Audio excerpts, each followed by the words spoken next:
اشرح لي صدري ويسر لي أمري واحلل عقدة من لساني يفقهوا قولي۔ سورہ انفطار۔ سورہ انفطار مکی صورت ہے، 1 رکوع 19 آیات ہے۔ بسم اللہ الرحمن الرحیم۔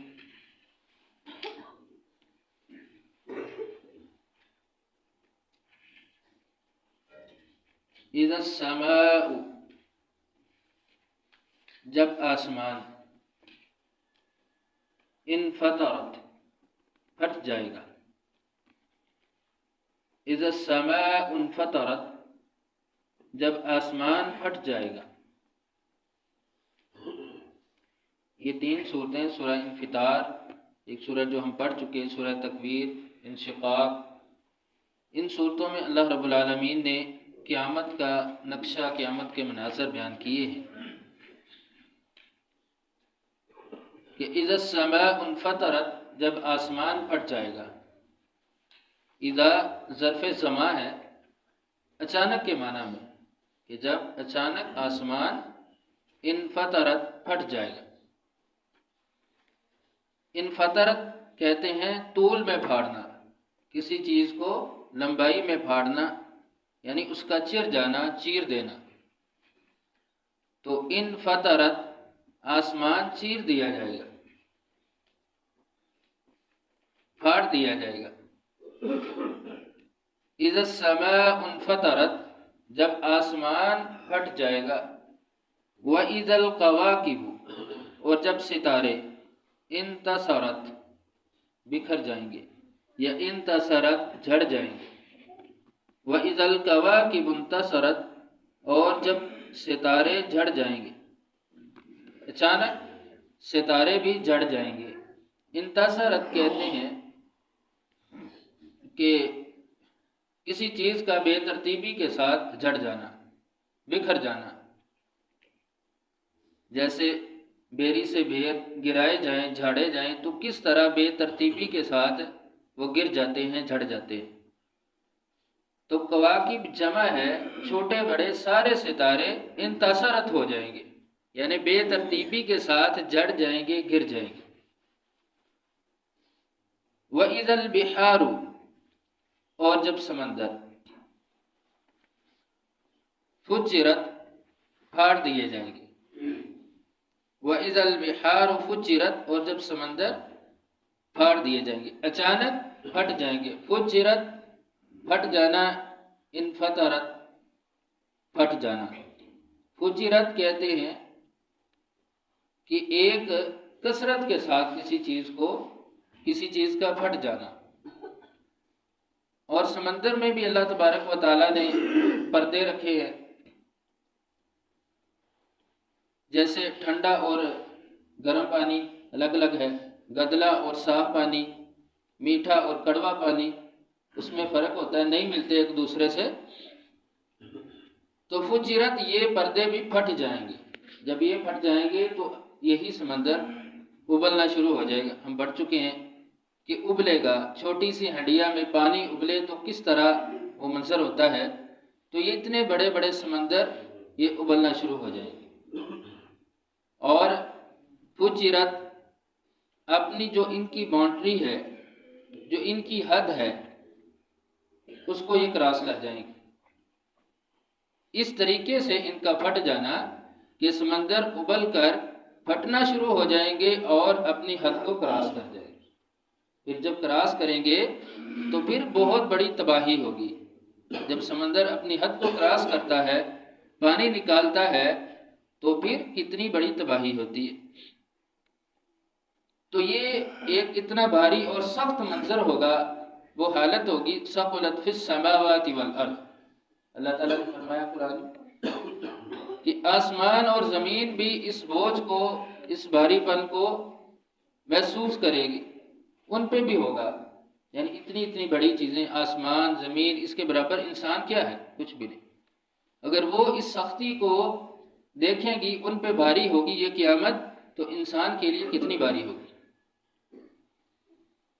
وَإِذَا الْقُبُورُ، اور جب قبریں، بعثرت الٹ دی جائیں گی، وَإِذَا الْقُبُورُ بُعْثِرَتْ اور جب قبریں الٹ دی جائیں گی۔ بعثرت دو معنی ہیں، مادہ ایک حرف کا 3 حرفی ہوتا ہے تو اس کا 3 حرفی بھی ہے اور 4 بھی، با عین سا اور را، اور اس کے 2 مادے بھی کیے گئے ہیں، با سارا، با عین سا اور عین سارا۔ با سا کا معنی ہے کہ کسی چیز کو کھودنا، اور اثرا کا معنی کہ کسی چیز کا نکل آنا۔ تو وَإِذَا الْقُبُورُ بُعْثِرَتْ کہ قبریں الٹ دی جائیں گی جب زمین کو کھودا جائے گا، الٹ پلٹ کیا جائے گا، زیر زبر کیا جائے گا، تو ہر چیز جو زمین میں ہے وہ نکل آئے گی، زمین اس کو اگل دے گی، باہر آ جائے گی۔ علمت تو جان لے گی، جب یہ سارے کام ہو جائیں گے جو ہم پڑھ چکے کہ اذا السماء انفطرت واذا الكواكب انتصرت واذا البحار فجرت واذا القبور بعثرت، تو علمت تو جان لے گی، نفس ہر جان، ما جو قدمت اس نے آگے بھیجا، واخرت اور پیچھے چھوڑا۔ علمت نفس ما قدمت واخرت، جان لے گی ہر جان جو اس نے آگے بھیجا اور پیچھے چھوڑا۔ اس سب کے بعد ہر جان یہ بات جان لے گی کہ آگے بھیجا، قدمت دنیا میں رہ کے آگے اس نے کیا بھیجا، کیا اعمال بھیجے، اور اخرت مرنے کے بعد پیچھے کون سے کام چھوڑ کے گیا، کن چیزوں پہ لوگوں کو لگا کے گیا، اپنے پیچھے رہنے والوں کو لگا کے گیا۔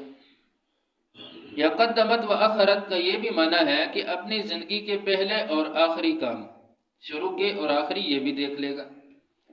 مقدم اور مؤخر اس اعتبار سے بھی کہ اس کی ترجیحات کیا تھی، کہ پہلے وہ کون سے کام کرنا چاہتا ہے اور بعد میں، یعنی پہلے اس کی زندگی میں کون سے کام ہیں، اپنی زندگی میں اپنے یا اللہ تعالیٰ کے احکامات، اس اعتبار سے قدمت و اخر، یعنی پہلے اور بعد کے کام وہ بھی دیکھ لے گا، ہر طرح کے اعمال، ہر طرح کی ترجیحات۔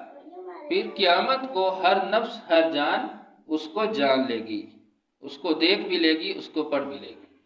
یا ایھا الانسان، اے انسان، ما کس چیز نے غرک دھوکے میں ڈالا ہے تجھ کو، بربک الکریم کرم کرنے والے رب کے بارے میں۔ یا ایھا الانسان ما غرک بربک الکریم، اے انسان کرم کرنے والے رب کے بارے میں کس چیز نے تجھ کو دھوکے میں ڈالا، تو دھوکے میں رہا۔ یا ایھا الانسان، یہ اللہ کا خطاب ہر انسان کو ہے، انڈیویجلی، ایک ایک انسان کو اللہ کا خطاب ہے کہ اے انسان، غرر کس چیز نے دھوکے میں رکھا ہے تجھے، تو اس دھوکے میں ہے، غلط بھی کرتا ہے، پھر اس پہ اور غلط کرتا ہے، نافرمانی کرتا ہے، پھر اور نافرمانی کرتا ہے، اور اسی دھوکے میں ہے کہ میرا حساب و کتاب نہیں ہوگا، مجھ سے پوچھا نہیں جائے گا۔ تو اس چیز کی پرواہ نہیں کرتا کہ تجھ سے پوچھا جائے گا، تو ہر چیز کو جان لے گا، یعنی یہ اپنے آپ کو غلط پہ غلط کرنا، نافرمانی پہ نافرمانی کرنا، اللہ تعالیٰ کے حکم کے مخالف جانا، رسول اللہ صلی اللہ علیہ وسلم کے فرامین کے مخالف جانا، یہ انسان کا اپنے آپ کو دھوکے میں رکھنا ہے۔ یہ ایک دھوکہ ہے جو اپنے آپ کو دے رہا ہے، بربک الکریم، یعنی کرم کرنے والے رب کے بارے میں، کہ اس کی اتنی مہربانیاں ہیں، اس کے بعد بھی تم اللہ کو دھوکہ دینے کی کوشش کرتے ہو، حالانکہ اصل میں تم اپنے آپ کو، اپنی ذات کو دھوکہ دے رہے ہو۔ الذی، پھر غور کرو، الذی جس نے خلقک پیدا کیا تجھ کو، فسواک اور درست کیا تجھ کو، فعدلک اور بس برابر کیا۔ الذی خلقک فسواک فعدلک، جس نے پیدا کیا تجھ کو پھر درست کیا، پھر برابر کیا۔ اپنی تخلیق پہ غور کر کہ جس ذات نے تجھے درست اور برابر بنایا، تمہاری جسمانی اعتبار سے بھی اور سوچنے سمجھنے کے اعتبار سے بھی، کہ اللہ تعالیٰ نے کوئی ایسا جسم ایسی جسامت نہیں عطا کی جو بہت بھاری ہے، ہاتھی کی طرح، لمبی ہے زرافے کی طرح، ایسے جسامت نہیں دی، متوازن رکھا ہے تمہارے جسم کو، تمہارے اعضاء کو، اعضاء میں فرق یعنی ہر اعتبار سے، پھر ہڈیاں، گوشت، یعنی ایک ایک چیز پہ بندہ غور کرے تو اللہ تعالیٰ نے ہر چیز میں توازن رکھا ہے۔ پھر تیرے سوچنے اور سمجھنے کے اندر نہ ہی تجھے اس قدر بے عقل بنا دیا کہ تو کچھ سمجھ نہیں سکتا، تیری سوچ میں کوئی چیز نہیں آتی، نہ ہی اس قدر تجھے اتنا ذہین بنا دیا کہ ہر چیز کا علم تیرے پاس آ گیا، یعنی توازن رکھا ہے۔ پھر خیر و شر میں اللہ نے توازن رکھا ہے کہ جن شیطان اس میں شر غالب ہے، فرشتے ان کے اندر خیر اللہ نے رکھی ہے، تو انسان میں خیر و شر توازن ہے، اس کے اندر بھی اختیار بھی ہے۔ تو ہر اعتبار سے اے انسان تو اپنی تخلیق پہ غور کر کہ اللہ تعالیٰ نے تجھے کس طرح درست اور برابر بنایا ہے، تیری تخلیق کی ہے۔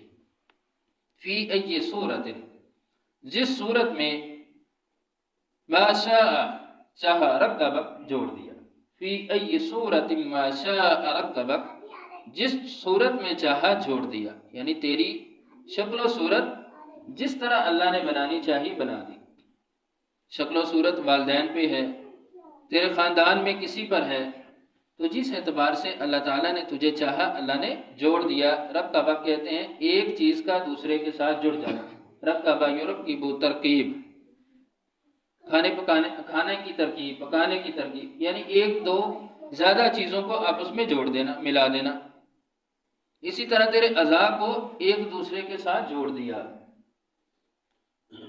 اور تیری صورت کو جوڑ دیا، وہ تیرے باپ سے ہو، تیری ماں سے ہو، تیرے خاندان سے جو گزر گئے ان میں سے کسی کے ساتھ مل جائے، تو ہر اعتبار سے کلا ہرگز نہیں، بلکہ تکذبون بالدین، تم جٹلاتے ہو بالدین، جزا کے دن کو۔ کلا بل تکذبون بالدین، ہرگز نہیں بلکہ تم جزا کے دن کو جھٹلانے والے، یعنی تم اپنی تخلیق پہ غور کرو، تم تو جزا کو، اللہ تعالیٰ کے جو حساب و کتاب ہے اس کو جھٹلاتے ہو، اپنے آپ کو دھوکے میں رکھ کے۔ اس پہ غور کرو، یہ نظام، یہ سارا سسٹم جو اللہ تعالیٰ نے رکھ دیا ہے، یہ ترتیب ہر چیز کی، تخلیق ہر چیز کی اللہ تعالیٰ نے رکھی ہے، یہ ایسے ہی نہیں ہے، یہ ایسے ہی نظام نہیں ہے جو چلتا ہے، ہر چیز اپنی ترتیب میں گھومتی ہے، اپنے مدار میں چلتی ہے، کوئی نقص نہیں ہے، کوئی کمی نہیں ہے۔ اس پہ غور کر اور آخرت کے دن کو، جزا کے دن کو نہ جھٹلا۔